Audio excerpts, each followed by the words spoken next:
Hello, welcome back to another video on astrology. In this video, I'm going to talk to you about Barren signs. What are Barren signs? As the name implies, you know that it is something to do with the opposite of fertility. So this topic is related to childlessness. There are actually 4 signs that are typical Barren signs. Before going to the green board, I wish to remind you that Jupiter is the Karaka planet, the significator of children. And a basic idea would be to first check if Jupiter, the Putra Karaka, the significator of children, is placed in Barren signs. If you have to make any progress in astrology, then you must know everything about a sign, everything about a zodiac sign. So the more you know about it, the easier it would be for you to make use of it either in prediction or for remedies. So let's move on to the green board. So here we are back to the green board, and this is Aries, the first sign of the zodiac signs. In India it is known as Mesha Rashi. So Mesha is owned by Mars, and this sign is considered as a Barren sign. Whereas the other sign of Mars, which is over here, Vrishchika Rashi, though owned by Mars, is not considered a Barren sign, and instead it is considered as a fertile sign.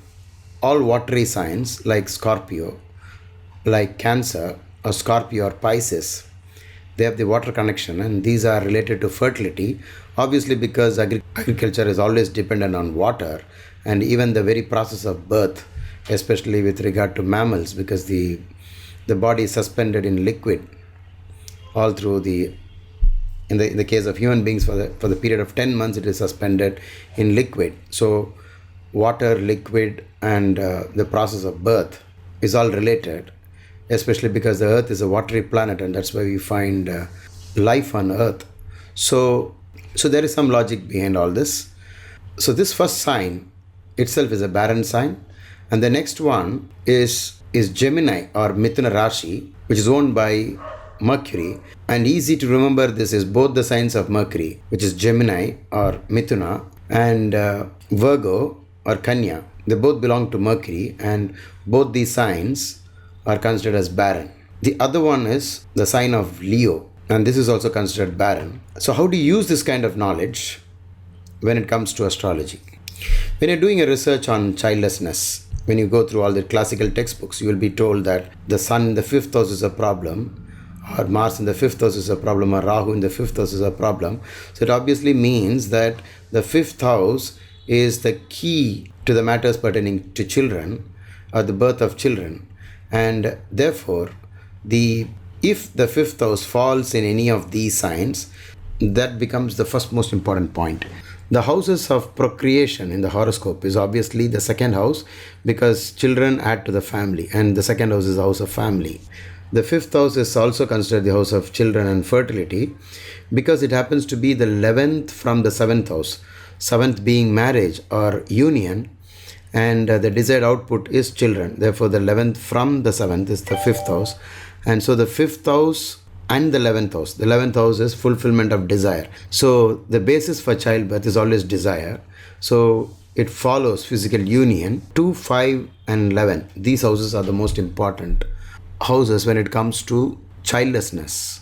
If malefics occupy these signs, then you can easily know that there might be a problem with childlessness. Using the knowledge of Barren signs, you can actually get a better picture of this.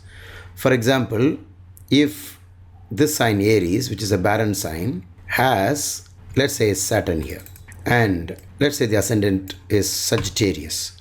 By referring to standard classical textbooks, you will know that Saturn in the 5th means problem with children, either delay in birth of children or sometimes denial of children. So here you can add one more point to this, that this Saturn is also in a Barren sign. So this is how you use it. So for example, let's do another type. Suppose, now let's add to this Jupiter.